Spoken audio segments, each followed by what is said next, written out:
Hi there, Design Mind listeners. Elizabeth Wood here. Today, we're featuring an episode of Future Sight, a podcast from our colleagues at Capgemini Invent. Future Sight is a show that brings industry-leading experts together to unpack a new way of thinking around the challenges we're facing today that will affect tomorrow. Every 2 weeks, they dig into issues affecting business and technology, exploring strategies and insights to help you get the future you want. If you enjoy the show, find Future Sight on Apple Podcasts, Spotify, and wherever else you listen. We'll be back next time with a new episode of the Design Mind frogcast.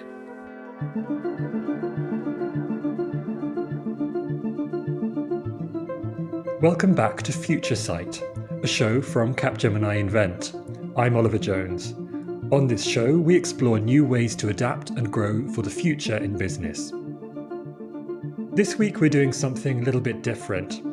1 year ago, the world went into lockdown after the novel coronavirus took hold in a global pandemic. Its effect on our lives has been analysed in every way imaginable, but we wanted to take stock of the lasting effects the pandemic will have on business. So, in this episode, we're going to explore what disruption the pandemic caused, the mistakes that were made on the journey to recovery, and finally, what it all means for the future. We're going to focus on 3 different industries that the pandemic affected in contrasting ways: retail, automotive, and financial services. Consumer behaviour in all of these industries has shifted, and that is forcing fundamental changes in business models. So, money, cars, and shopping. To start us off with money, here's Colin Payne, Vice President at Capgemini Invent. Oh, it's such a significant year that's gone past, and it's quite difficult to just give a short answer to this. But let me try and focus in on the really, really big ticket items. I think, firstly, when the idea of a potential epidemic started to occur in Asia, I was out in Asia. And I started to see behaviours that were slightly defensive, but also confused. So the consumer behaviours, the banking behaviours, this was a new. We know this by now, but it was a brand new potential for us. We hadn't seen anything coming on this horizon before to this extent. And obviously, as it spread through the world, first it went to Italy, and then we started seeing it throughout Europe, and then eventually over to the States. When we suddenly, and it was quite sudden, it was in a matter of weeks, recognised the potential of a pandemic. It was an extraordinary fast switch for people's use of money. I think one of the biggest changes was, of course, the move to digital.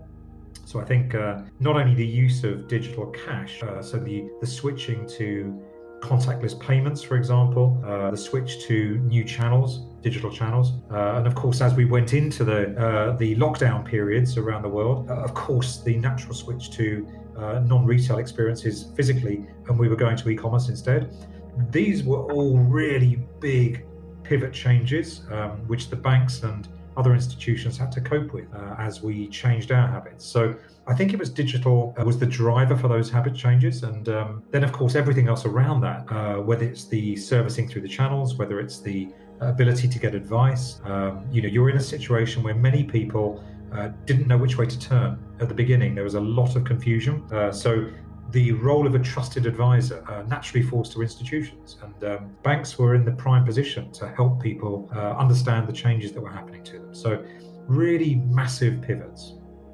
As you mentioned, the cutting edge of financial services for a long time has been in digital and open banking and fintechs. Does that mean financial services was better placed than other industries to respond to the pandemic? Yes, I think they certainly were. They had been on the journey for digitalization for many years. So I think some of their processes and some of their capabilities were already switched to a digital environment.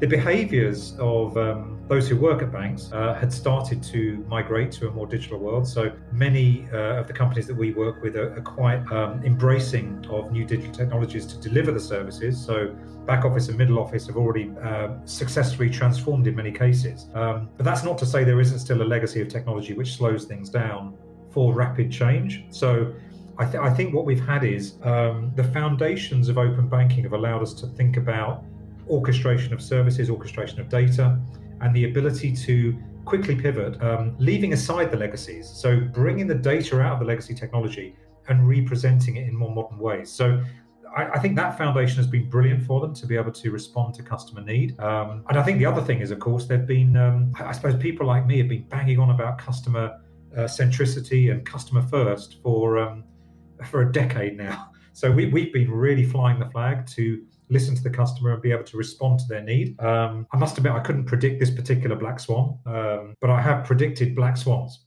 This one came along and it required a more energetic pivot, I think, than any of us would have liked to see. But I think the banks actually have done very well. And when you look at the evidence of what the banks are doing and have done over the last 12 months, they've been very, very quick to respond in extraordinarily difficult circumstances. And I think that's a credit to everyone who works with the banks, because I think we're all in the same boat. We've all recognized that this is a really unique and a globally catastrophic event, which has really could have gone either way. I think we're coming out now into a world where we're being able to pause and recognize the change. I don't think we yet know the full economic impact.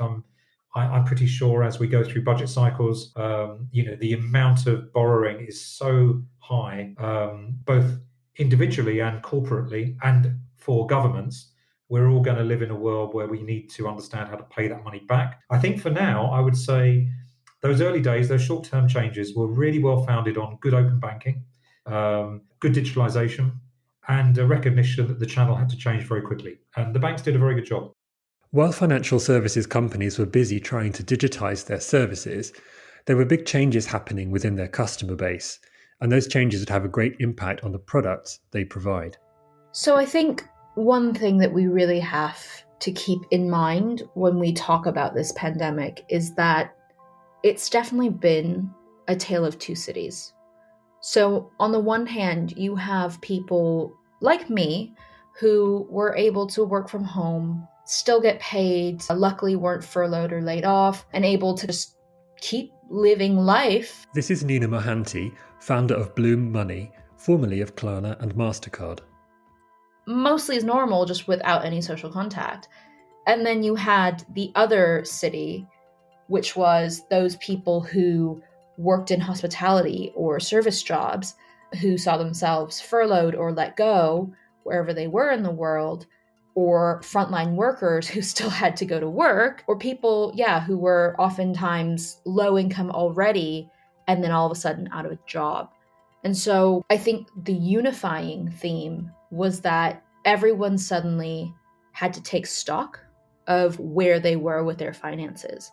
And I think that happens with major crises, although the former crisis was man-made with the financial crash.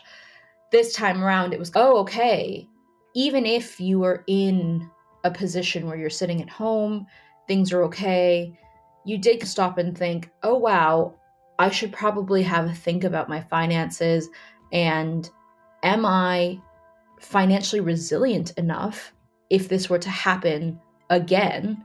Am I financially resilient enough to make it to whenever this thing is over? Because let's face it, it's still not over. And then you had people in that other city that I mentioned who were really thinking, how am I going to make ends meet right now? And in the US, you saw stimulus checks and constant back and forth about when people would be receiving their stimulus checks. But you also saw a rise in things like gig work, where people were just trying to make money however they could. And so just across the board, everyone's trying to figure out, where do I stand financially? And probably trying to future-proof themselves a bit to go, how do I insulate myself against a shock? So how did that begin to affect the financial services companies and the products that they were making? Did the pandemic mean they had to create different products, or was it more a case of accelerating or repackaging products that were more in the background before? I think it obviously differs. It differs from each subcategory within financial services, where perhaps for those in that first city, those that were quite privileged to be able to stay at home and not lose their jobs, all of a sudden you had banks rolling out their savings accounts, which in the past, they were dusting them off the shelves and going, hey, we have a savings account, because there was such a scramble for people who were all of a sudden saving much more than they ever were before. And now they're going, oh, I'd like someplace to park that. Of course, interest rates were quite low. So it was really difficult to find a decent savings account. And I think you saw Goldman Sachs Marcus repeatedly slash their interest rates on their savings account over and over. And everyone kept going, this is awful. Where can I park my money to maximize it for those that are maybe more risk averse and didn't want to put into the markets? Then you maybe saw some financial services institutions go, well, okay, let's capitalize off this. And because interest rates are so low, maybe now is a good time for you to get invested in the stock market, and introducing people to funds that they could park their money in. So there was definitely a bit of that. I think on the other side, there was definitely a bit of people shopping around for credit products. And this is where it definitely got dangerous, because it allowed some of the more predatory lenders out there to really capitalize on this pandemic.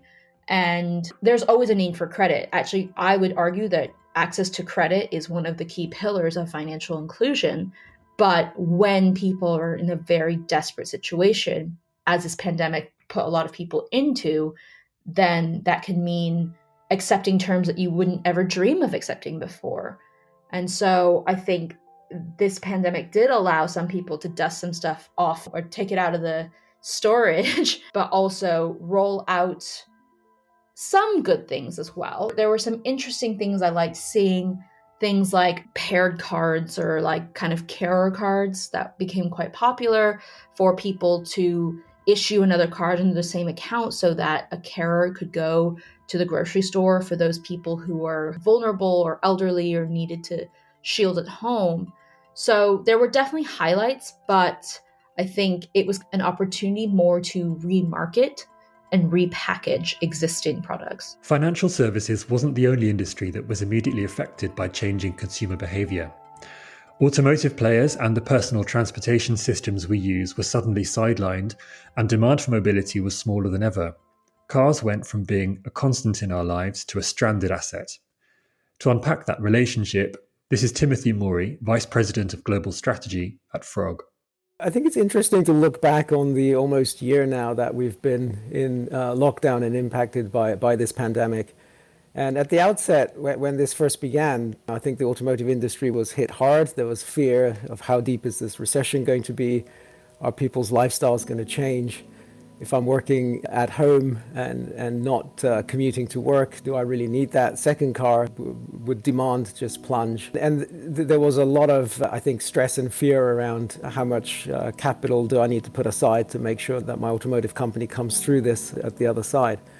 Now, it's an interesting a cautionary tale on the danger of predictions is that actually what's happened in the last year has been a little different to what we expected. That on the supply side, there have been interesting challenges as people's supply chains were found to be so efficient to the point that they weren't very robust, and we're still seeing parts shortages. Semiconductors, I think, is the most recent one that has been in the press, where, you know, for the want of certain types of chips, certain cars are not being able to get made and produced.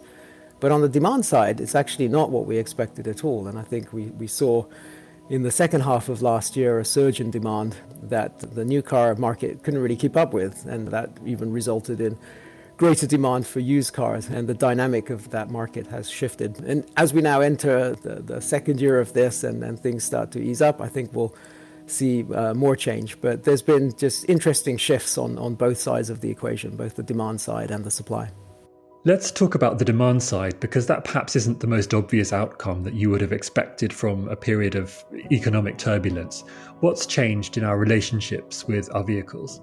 Yeah, I would think about that in the broader context of what's changed in our relationship with space. And we've been through some fundamental mindset shifts where spaces that were considered either, healthy or good, and I'm thinking of things like gyms and spas, are now considered risky and dangerous. And things like riding trains and buses, public transportation, or shared ride, which I think was seen as an environmentally sound and better alternative to private cars, is now also seen as coming with this sort of attendant risk that people are reluctant to take. And so I think our mindset as consumers leading our daily lives around what's a safe space and what's a risky space has shifted. And that, of course, has impacted the demand side of automotive in a big way as well, where people now have a preference for driving and have a preference for being in a space that they control, as opposed to these more shared and public spaces. One of the trends that's impacted almost all industries in the pandemic has been the acceleration of a shift towards digital ways of transacting, digital ways of doing business. What has that looked like in the automotive sector? Because it's a sector you traditionally associate very much with the physical experience of testing cars and visiting dealerships to buy them. Yeah, absolutely. I think so much of our lives, we were on this slow trajectory towards digitalization and increasing digital touch points. And at Frog, we've worked with retail clients, banking, financial services, all on this path to changing how people interact with a company or a brand or its products using more digital touch points. But that was on this very slow, predictable trajectory. And I think through COVID, all of that has accelerated quite dramatically. And it's interesting, the innovation business is a challenging one in the sense that people resist innovation. We talk a big game about liking innovation and innovative new products and services, but the truth is most of us as people are quite conservative. We know what we know, we like what we like, and we're reluctant to try new things. And as you introduce new experiences into the world, one of our constant challenges is thinking about what are the metaphors I can anchor this in? What are the experiences that people are comfortable with? Then I can get them to try new things. And there's an old adage about people on holiday are more open to trying new experiences and experimenting. So if you want to introduce a new kind of technology, maybe start putting it in a hotel or places where people are in a better mood, a little more willing to take risks. And the same has been true of COVID. So it's been this push to get people out of their normal patterns of behavior and suddenly using digital tools. And I'm sure we all have parents, grandparents who are using Zoom and digital communications for the first time. So the automotive industry has absolutely been part of this shift where the digital tools that they had in place for the pre-purchase experience, the adoption has accelerated. More and more of those companies have been able to push those touch points out. And I think the interesting challenge now is to think about how do you combine those either mobile or web touch points that you use at home to configure a car, to think about the purchase, to think about financing and so on. And then how do you tie that to the physical experience?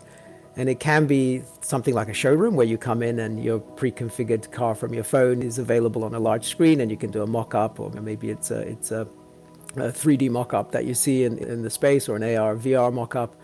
Or if people are really hesitant and reluctant to come into a physical dealership, then it has to be that final touch point is a delivery. So somebody will actually bring the car to where you are. But like all other industries, I think automotive has absolutely seen this shift.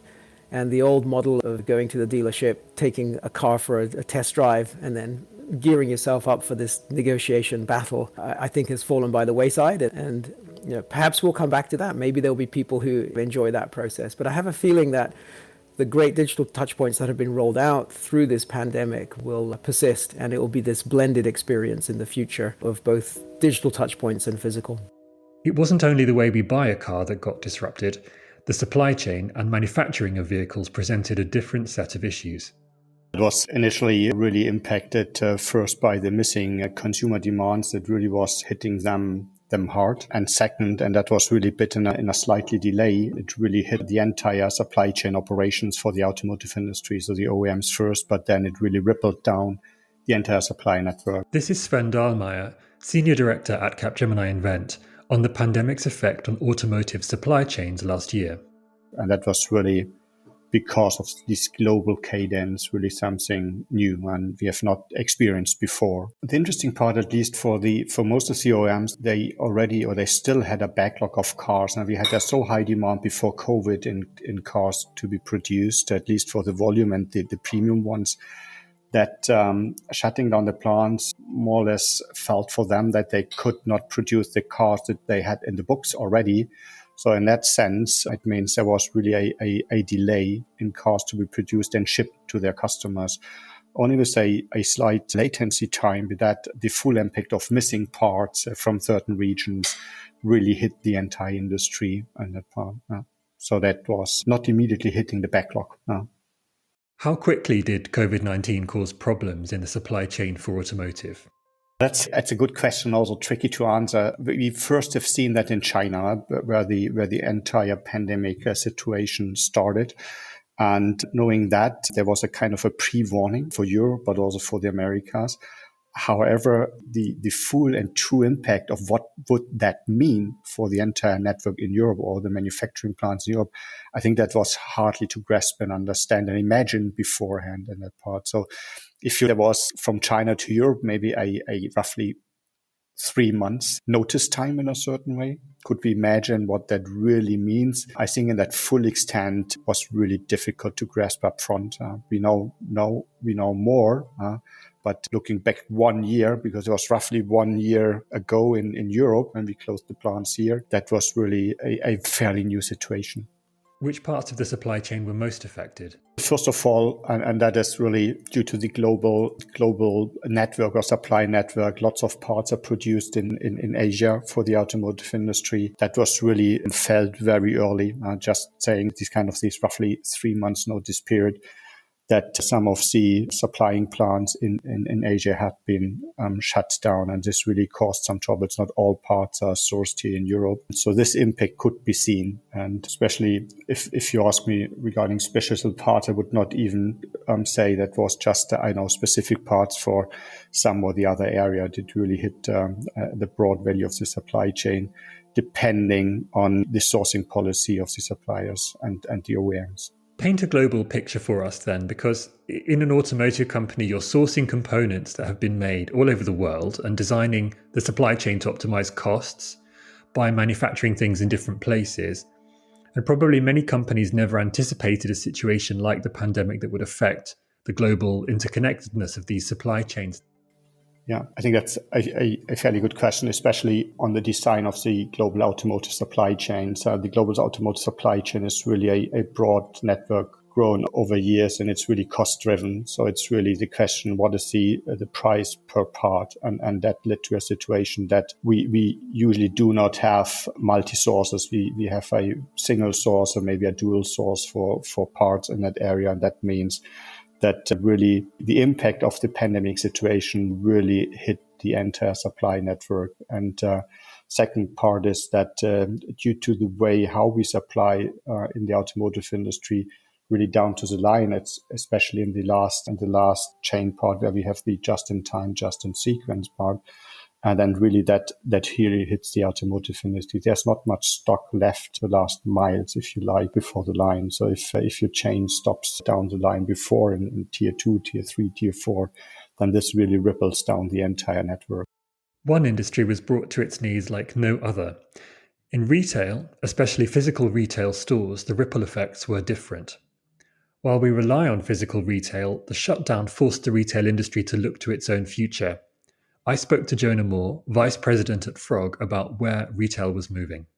I think that what we saw was obviously a big, significant push towards e-commerce and then fulfillment of that e-commerce. So drive up and go, curbside, delivery, all of the customers who really wanted to make sure that they could be fulfilled in new ways of shopping, that they were provided that method. So I think that was there.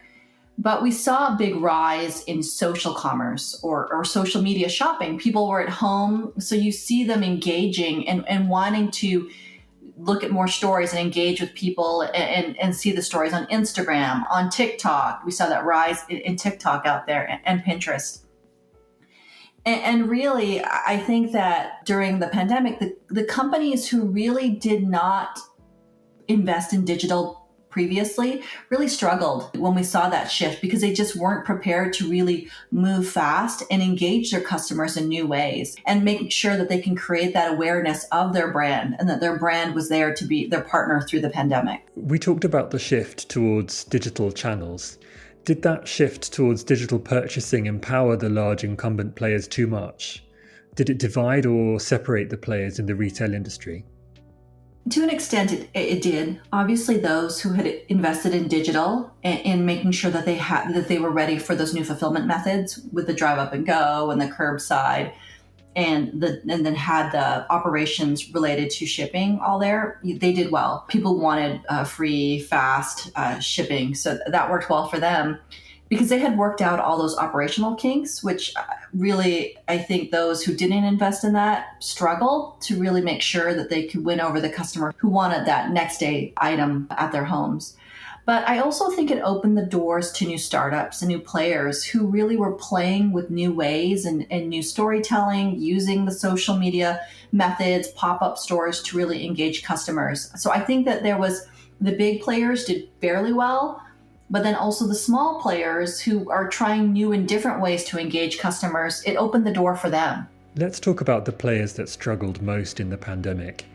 What types of retailers can we say fared worst in these new market conditions? I would say traditional brick and mortar organizations who didn't invest in digital or really didn't invest in customer experience in new ways, they really struggled. You saw the likes of Pier 1, Bed Bath & Beyond, JCPenney.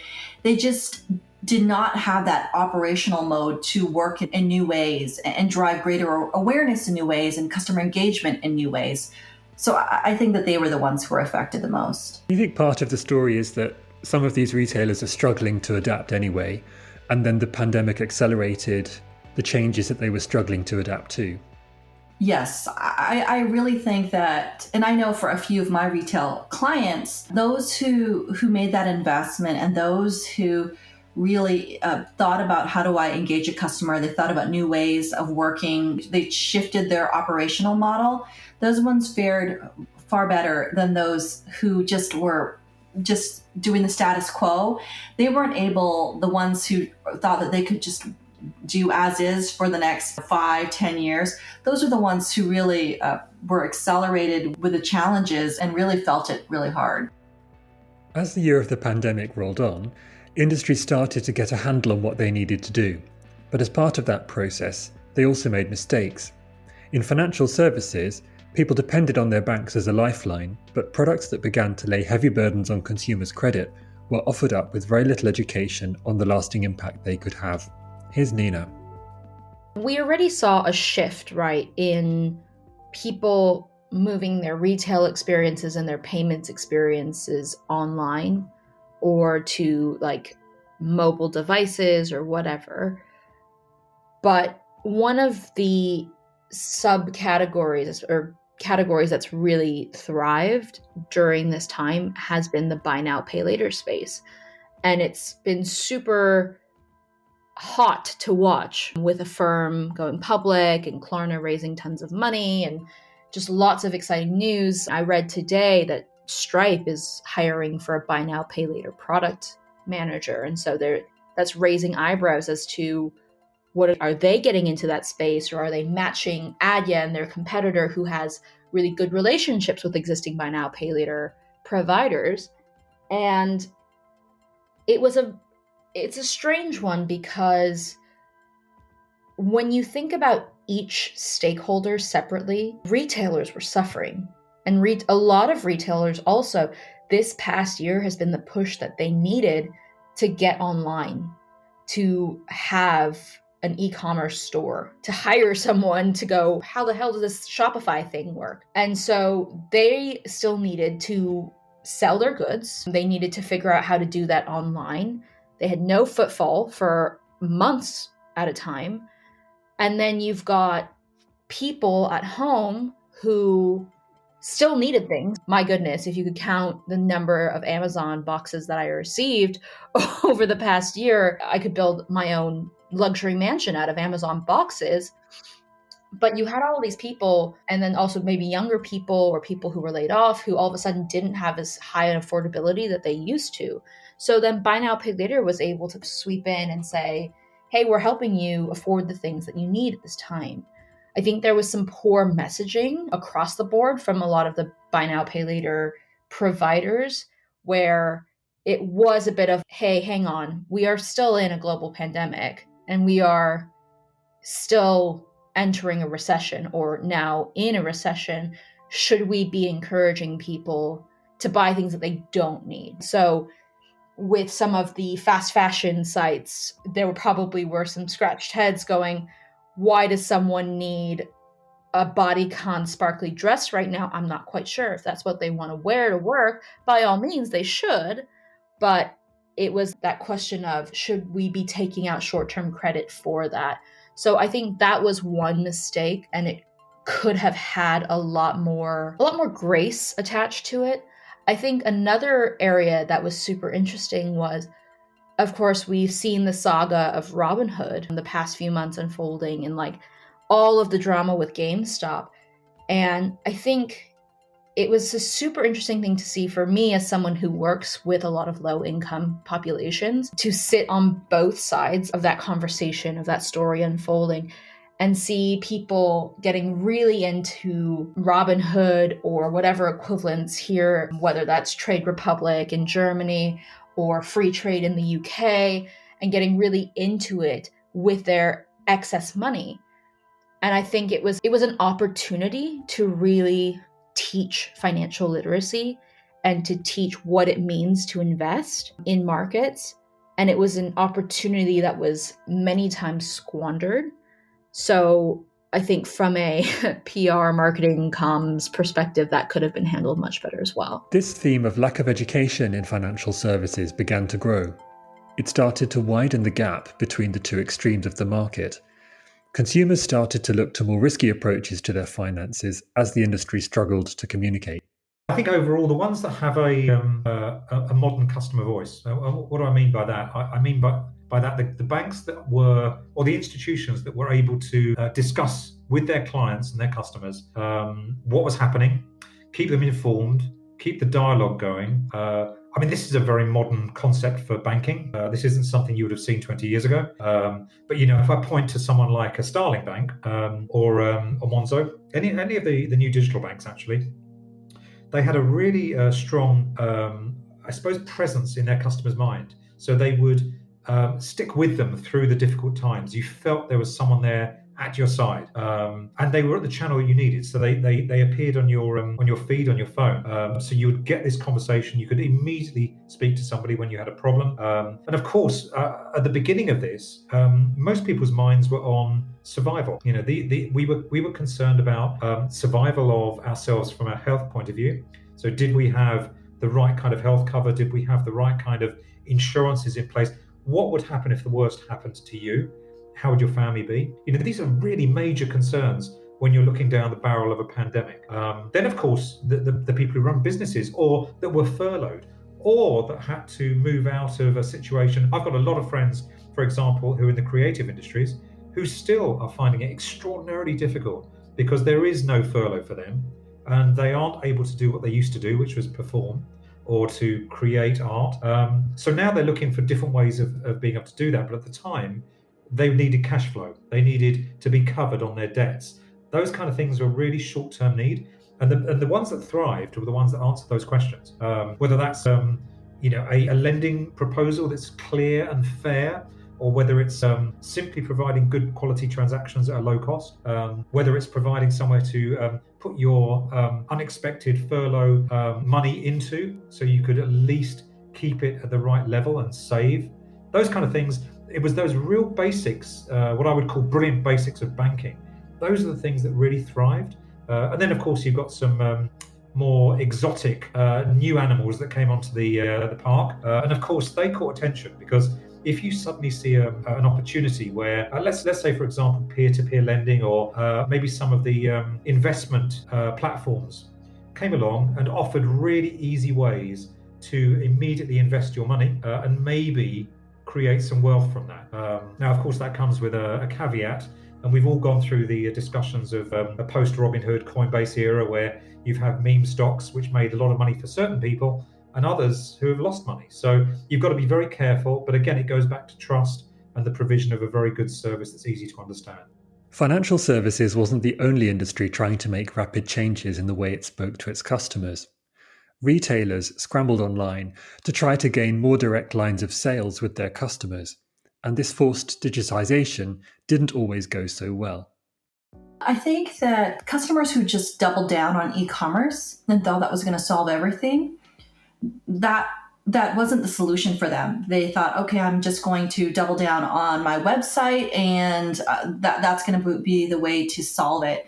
And that's not the answer, because everybody is going to be doing that. I think also companies who just are organizationally thought that they could operate in the same operating models in which they had, where they had those silos of brick and mortar working, or physical store working in one P&L, and then you have the digital working in a different P&L, and you might even have mobile working in a different team. That really is not going to work for your customers. Customers really want an experience that think about things holistically, that isn't disjointed and really satisfies their needs, especially during a pandemic. You're going to have a consumer who wants to research online and then buy in the store, or you're going to want a customer who researched online and then they can just pick it up in an hour. And so when we don't provide for those customer needs, you're going to lose that customer. So companies who really started to think about the ways that they work and the ways that they are engaging with their customers, they're the ones who are actually faring a lot better.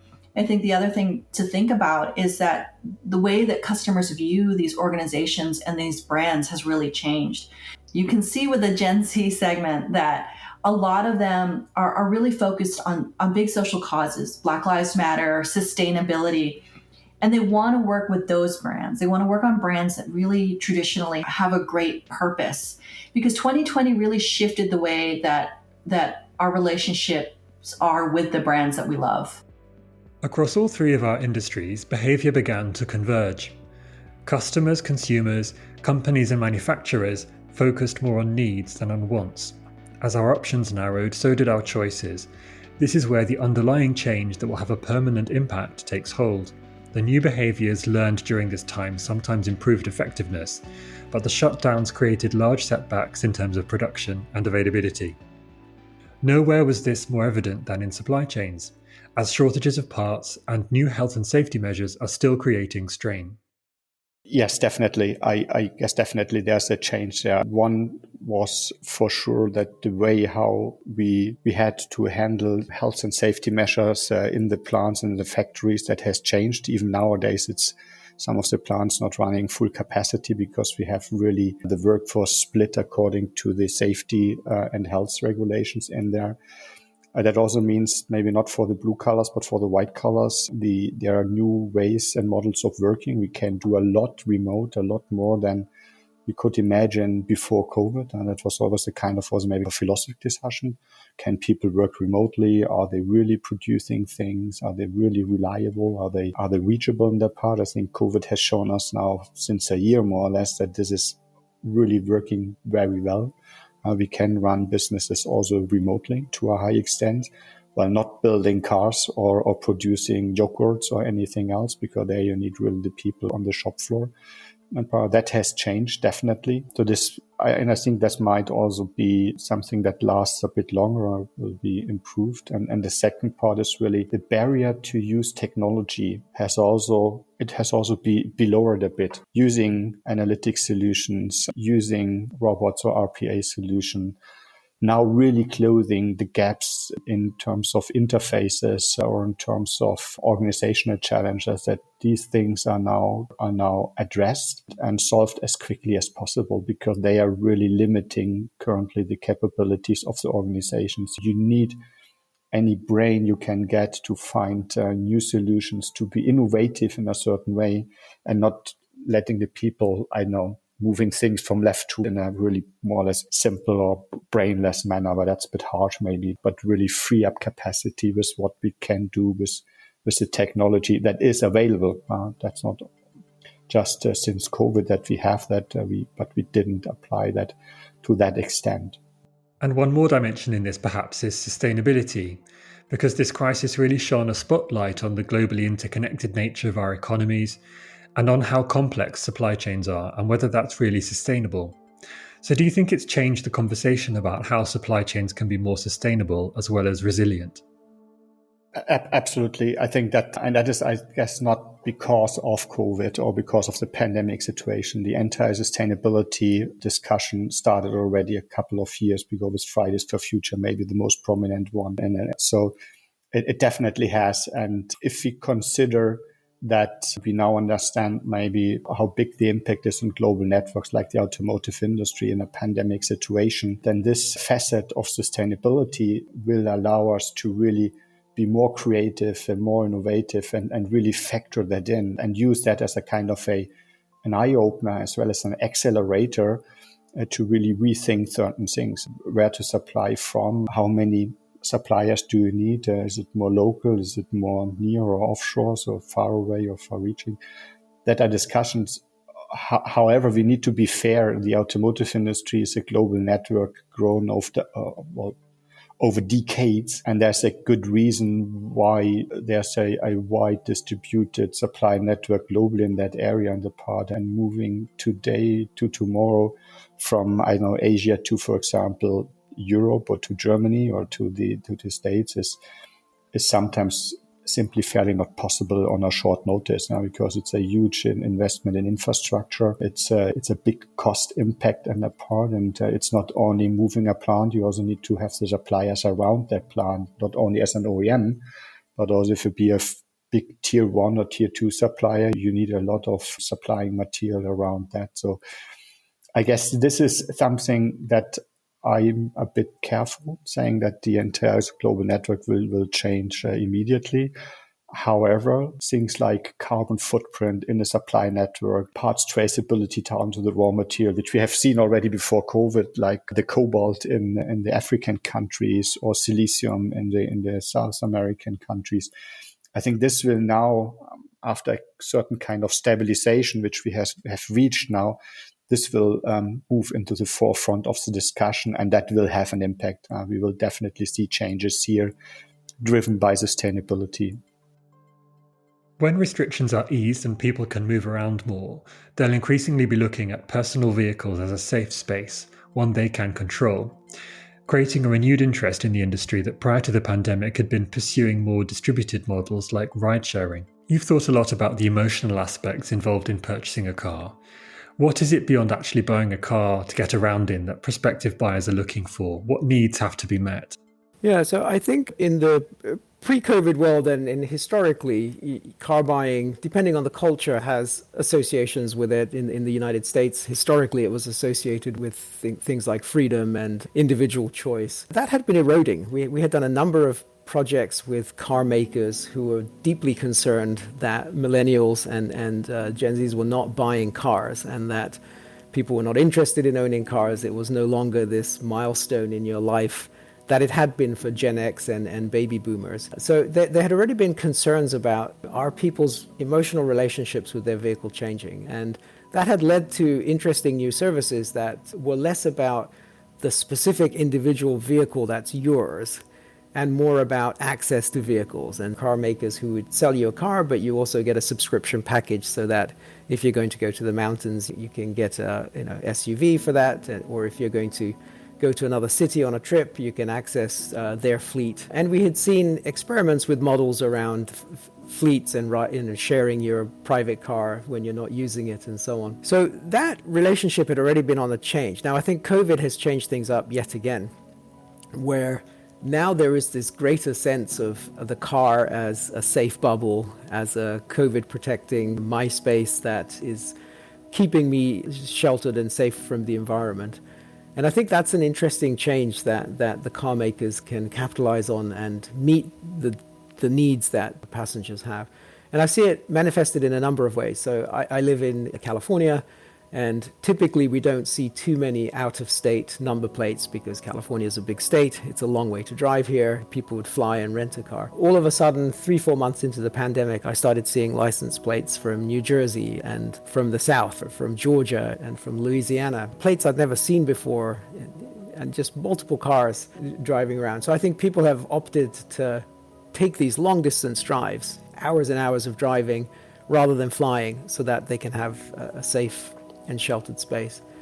And this sort of emotion of private space reminds me a little bit of how car drivers in Japan used to think about their car. And I worked with colleagues who on the weekend would catch a train to the edge of their city, go to a large parking lot where they kept their private car. They would get in the car and go for a 2-3 hour drive in the countryside.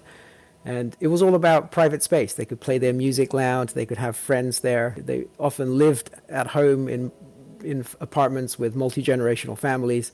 So this was their escape. This was their private space. And I think we'll start to see a little more of that sort of mindset, perhaps not to that extreme of leaving it parked at the edge of your city, but certainly this notion of here is some space that's mine and it's private and safe, I think is going to permeate our driving culture.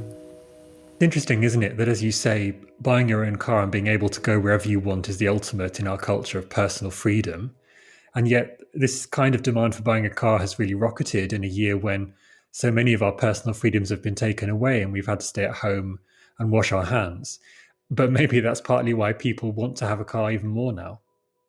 Yeah, that's interesting. I think each generation is impacted by these major events. I think of the wartime generation or even the great generation before that had impacts on culture that came from the Great Depression. And I think about what's the impact on our generation for people who have lived through COVID. And one of them is excessive hand washing. I think we're going to wash our hands. We're surgeons scrubbing in for an operation for the rest of our lives. It's also things like coughing in public has gone from a mild irritant to, I guess it's the modern equivalent of smoking in a public library or something like that. Everybody around you is going to come in and scold you or look at you in a very negative light. And yeah, I think this notion of space and safety may be one that we carry into our post-COVID lives, or as we learn to live in the post-COVID times, that we'll carry that with us. Another lasting effect we've seen is that with more limited choices comes much deeper consideration. Consumers are now taking the time not just to look at the products, but also the company and how those products are delivered. The automotive industry has seen this in the shifting ways that dealerships work. But this also applies to retail at a broader level. I think that there's a lot that's going to be permanent. People are going to want to be fulfilled in terms of getting their products. They're going to have that expectation. So we cannot go back to, okay, just go pick it up in the store. I'm going to expect you to come into the store. People are going to expect that convenience of fulfillment in their daily lives. And I think they were craving that before. This just solidified that in their minds that this is how I want it to work.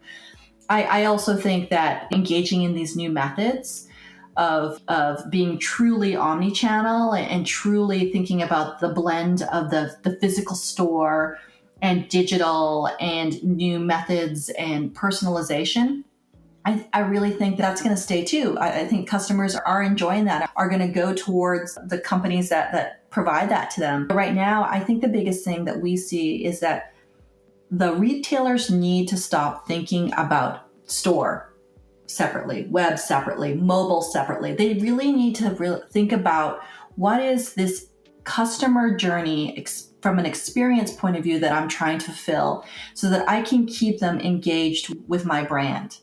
So thinking about bringing together the digital, the physical store, social, personalization, emerging technologies that we see that are coming into play with mixed reality and with voice and with gestures. All of these things need to come together. And for us, we call that, when you orchestrate it very well, convergent design. So the companies who bring those things together are really going to do well in the next few months and years. Do you think the pandemic has forced retailers to focus more on convenience and raise the bar on convenient shopping experiences so that you can order anything anywhere and have it delivered to your home as quickly as possible? And that expectation is going to stay? Oh, yes, that is going to stay. This is why you're seeing Amazon and Amazon Prime still be, their shopping experience for e-commerce is okay. It's there, but it's because of the convenience that Prime offers. It's right at my door, sometimes the same day, the next day, 2 days later. That people want that. People expect that because our lives are busy with other things. Amazon Prime clearly sets a very high benchmark for retailers to follow. But what about the retailers that have a store network and have invested a lot in in-store experience? How do you think they'll need to adapt in line with the paradigm that's accelerated during this pandemic?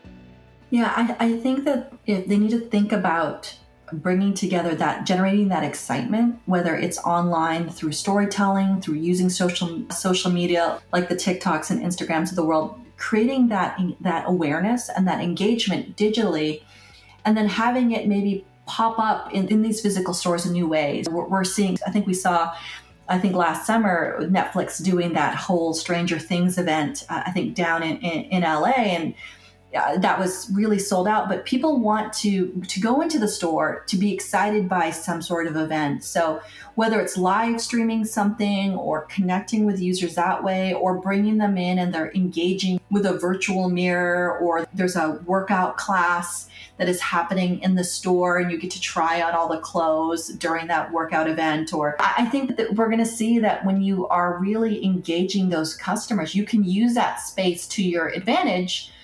But you just have to be really smart and make sure you're serving whatever need or purpose your customer is looking for. The question that's been hovering over this episode and all of our industries is whether things will go back to the way they were. In some cases they might, but that doesn't mean the damage that was done will go away. As Jona mentioned, brands are going to have to do a better job of fulfilling core needs, and in financial services, they'll need to push further into education and supportive products. I think everything happens in waves in the financial services industry. So right now, as we're still in it and talking about the future, we're all talking about building back better. We're all talking about building an equal world and an equal society and a more equitable financial system. And Ollie, I love that. I live for this talk. But I know that we also have very short memories as humans. And at the end of the day, as I said earlier, there's nothing new under the sun.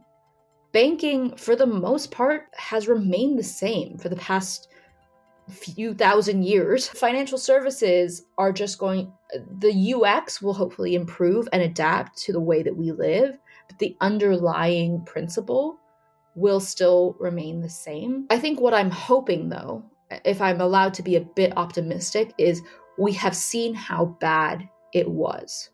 I think the statistic was like a 600% increase in visits to food banks in the Western world. We saw UNICEF have to come into the United Kingdom to feed children. It got really bad, and the income inequality gap has only grown in this past year because you did have people who were able to save and invest and sit at home and be comfortable watching Netflix, and then others who were losing their jobs and really struggling to make ends meet. So what I'm hoping to see off the back of this is a redress of, or what's a better word? A re-leveling of the playing field. I'm not suggesting that let's eat the rich or anything. What I'm suggesting is that now that we know that these pockets are being underserved or worse, preyed upon, we need to now create financial services that cater to these people. Because also another thing to consider is, as I said, the underlying principle of banking remains the same. And if you're a lender and you're lending out money, you still need to underwrite people. You still need them to pay it back. That's how you're going to make money off of it.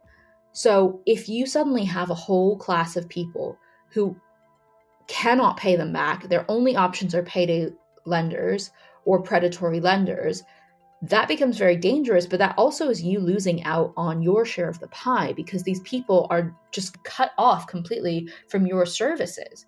Wouldn't it be better for you to provide services to people who are thin to no credit file, who are low income, and help them in the humanitarian aid world? The term is to lift and shift out of poverty. They are usually saying to lift and shift out of poverty, but to lift and shift from this really liminal state into being customers that over time can grow with you and become profitable customers of your bank or financial institution.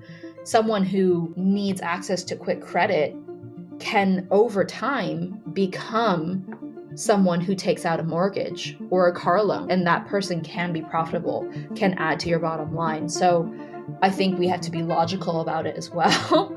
We can't financially exclude people forever, because at the end of the day, that won't feed any of our business models.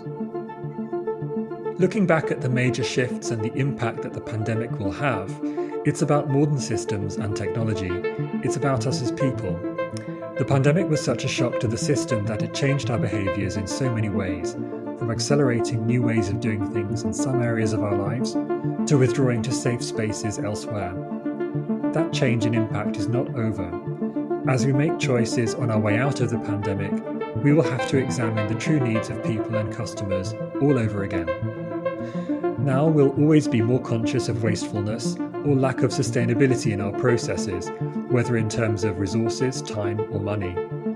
If the last year taught us anything, it's that we need to build stronger, more resilient and dependable businesses, and we now have better tools and insights to achieve that. This has been Future Sight, The Pandemic Effect. Thank you to Colin, Nina, Sven, Tim and Jona. You can find out more about them in the episode description. If you like this episode, make sure you subscribe in Apple Podcasts, Spotify, or wherever you find podcasts. This episode was hosted by me, Oliver Jones, written by Ollie Judge from Adrift, and produced by Teresa Ignatius. Future Sight is brought to you by Capgemini Invent.